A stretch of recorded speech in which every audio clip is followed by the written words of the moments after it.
All right, we are recording for Chapter 1 of Star Trek V, The Final Frontier. Um, and I should also mention, I had reason to check the audio on the previous video, and it sounded terrible. I wasn't entirely sure why. Then I checked something. The audio interface at some point got cranked up, so its gain was up really high. It's like, that would explain why there was like no dynamic range to my voice, and why it sounded so horrible. So I've turned that down. I then also applied into OBS a gain because it was a little low. So applied the digital gain to help with that. The digital gain though should not be introducing noise, shouldn't be disrupting the dynamics very much, and also it's after the noise removal, which should also help some. So anyway, hopefully the audio is better. Anyway, so chapter 1 is, I'm going to be bouncing around in it, so it's going to be easy if I just try to talk through it instead of following the highlights strictly. It is essentially the opening of the movie, where we are introduced to John, who, he's the dude that's digging in the desert on Nimbus 3, and Cybok rides up. Now, why is he digging? Well, he's digging for a couple reasons. One is that a massive drought has hit the planet, because it has been very much abused by the people living there. I'll get to that. But, so he's digging to get water because, hey, he kind of need it to live and to farm and such. But also because he actually wants to die. Because his wife died the night before. And in his grief and madness, he is digging these. And he's also got a death wish. He is out in the sun, the very hot sun, and is basically just hoping that he gets sunstroke so that he dies and it's all done. In fact, he's nearly there, so he kind of thinks when Cybok first comes up that it's a delusion. But, yeah, Cybok does come up. That whole thing, I'll get to that later. So, we get a couple things about worlds here. One is about Nimbus 3. I'll come to that. First, I want to mention that he and his wife are originally from Regulus, in the Romulan Empire.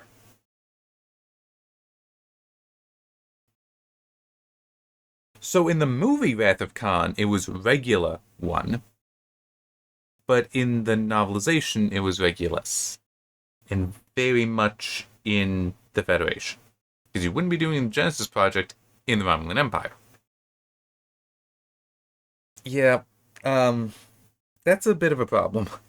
That's somebody, whether it's the author or an assistant or the editor, should have been like, that's very similar to this name.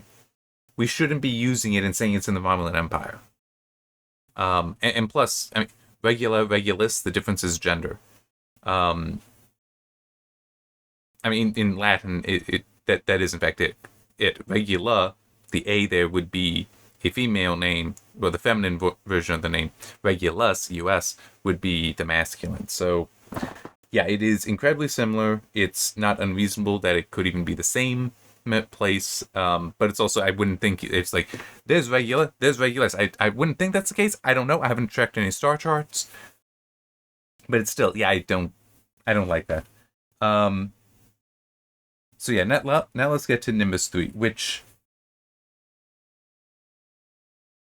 it's stupid what's being described here, because it's inconsistent with what gets described later for it.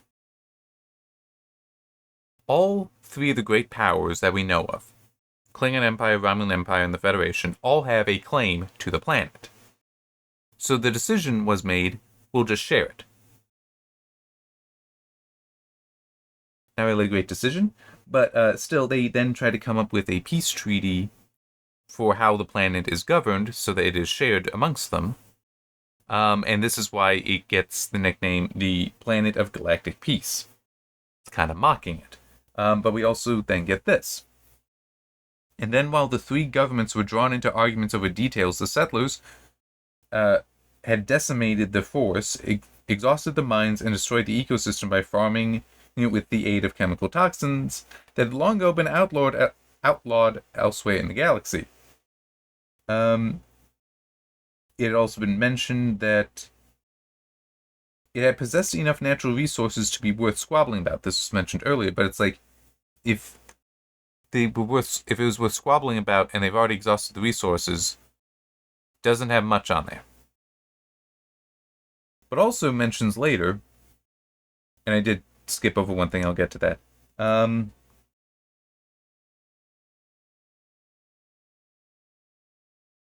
But Nimbus was isolated, far removed from any trade routes.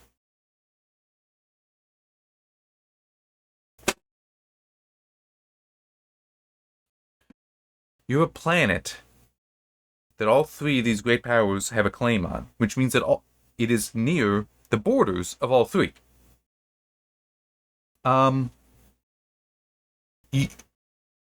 Short of an active war, there would be trade between these three. So, this planet, that also, because all three have some sort of presence there, should be one of the most profitable ports in the galaxy.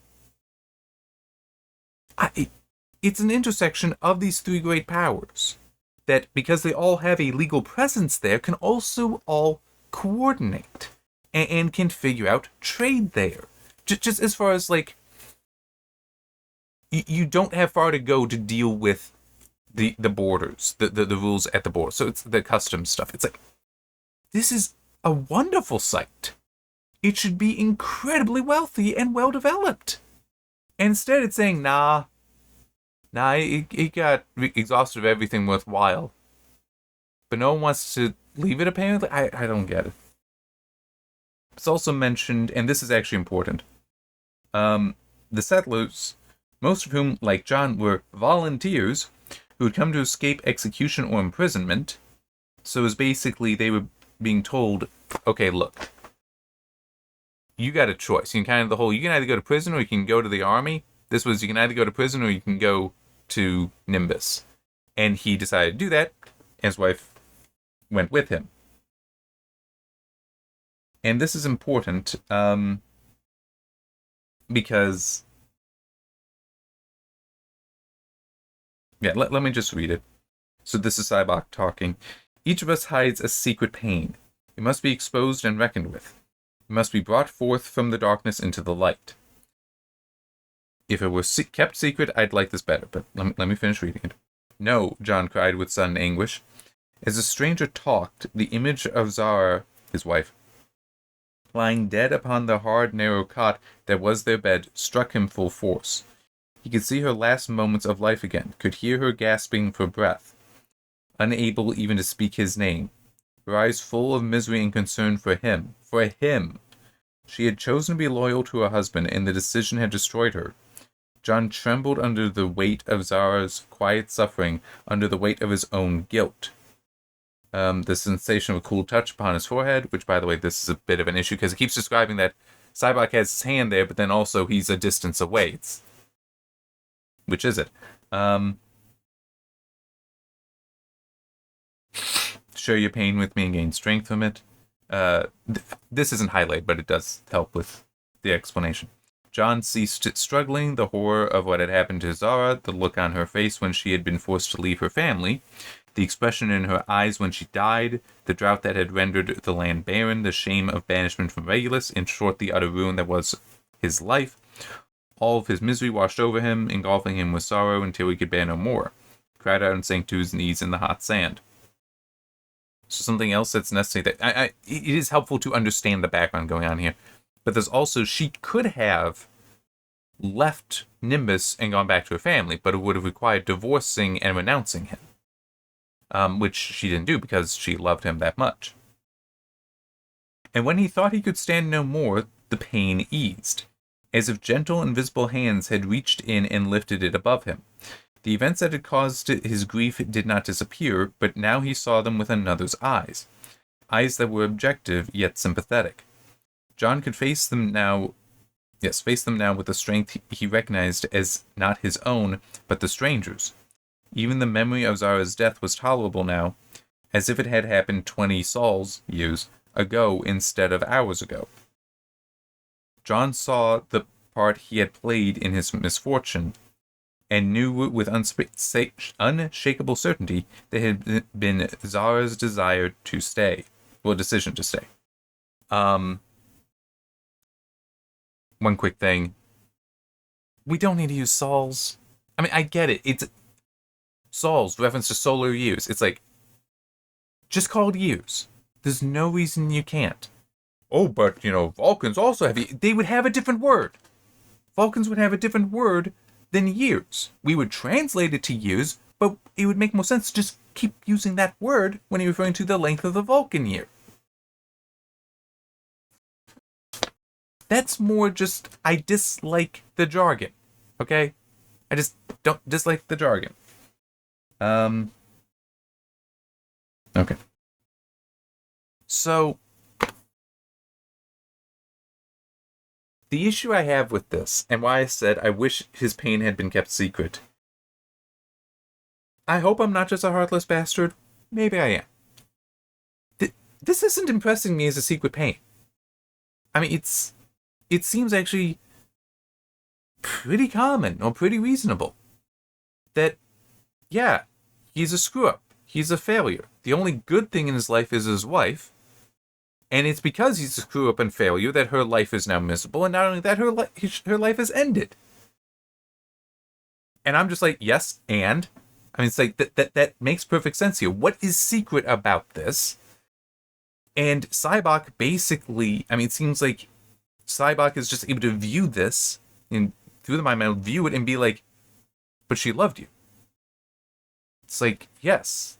I mean, technically, some of this is because of how your life has gone, but she still chose to stay with you.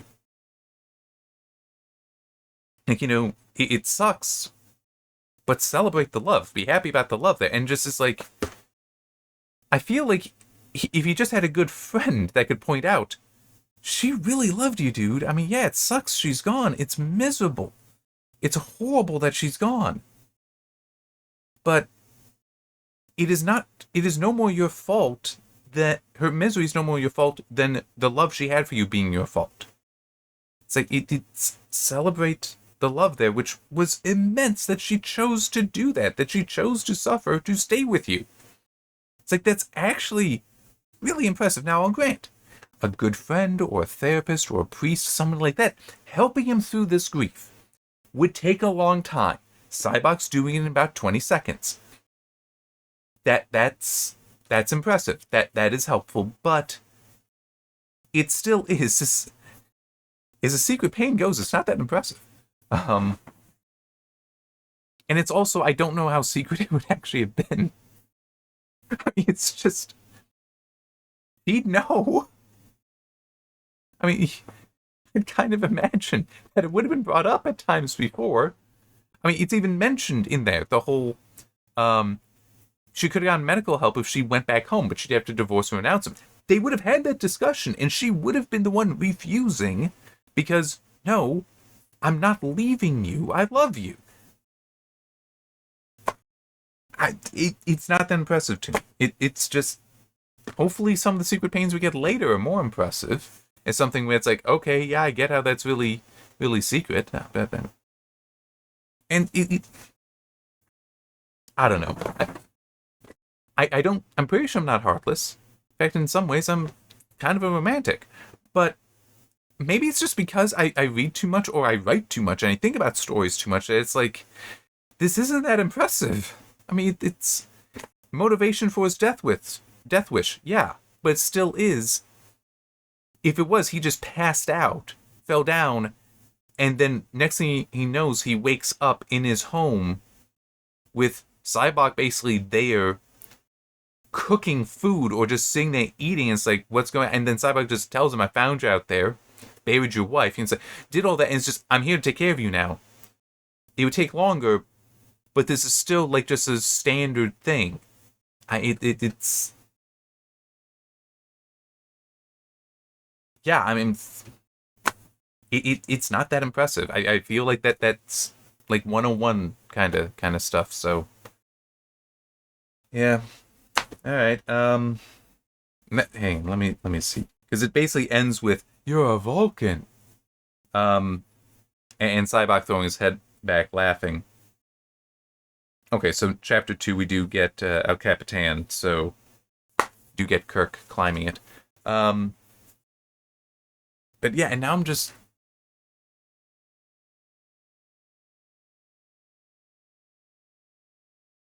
see, I'm just thinking, based on the movie later on, we get the thing from Bones about how his father had a disease that eventually killed him, and Bones later figured out a cure.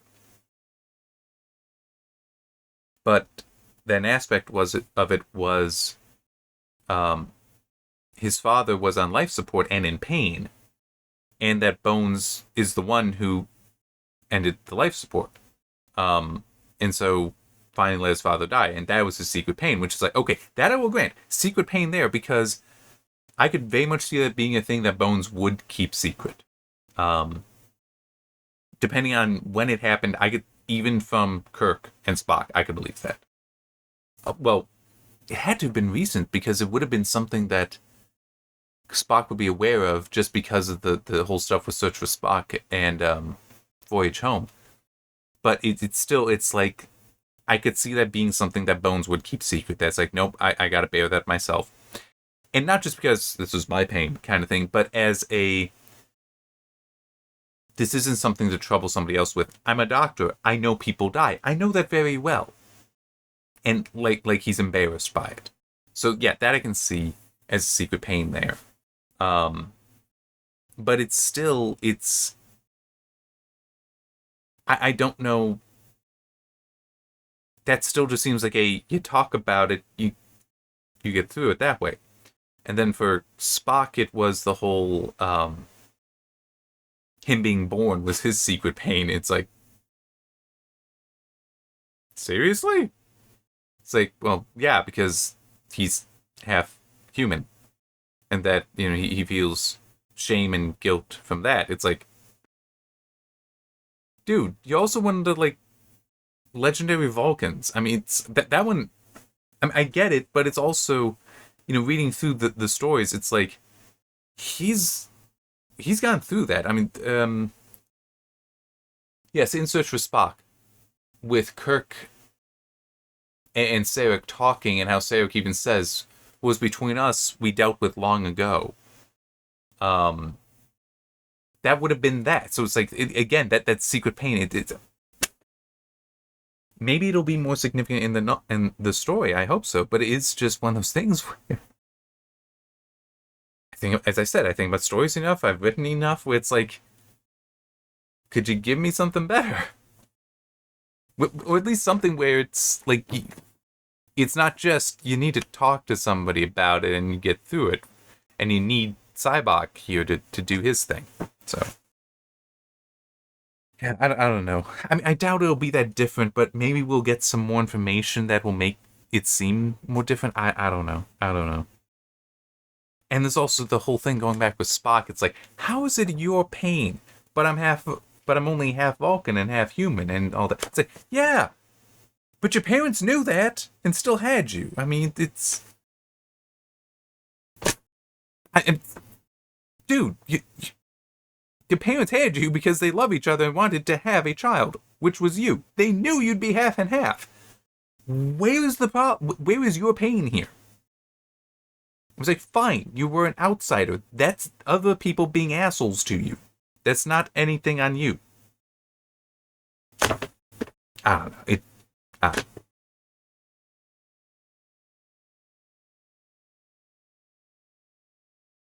It might just be I am a heartless because I'm separated by the words instead of real life, but it just, I don't know. I don't know. We'll see. We'll see.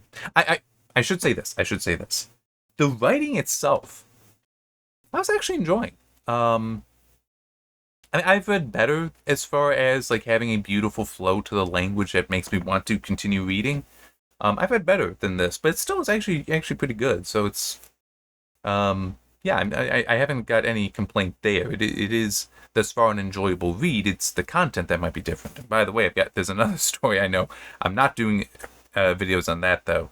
I read it too recently, and I just don't care for it enough. Where wonderful reading and sitting there and I would just spend hours reading the book. It was one of those. It's not that good a book. I say, well written. Story's stupid. All right. Um. Looking at the meters in OBS, maybe I need to turn down the gain, the digital gain. So I'll see what needs to be done. But till then, see you next time.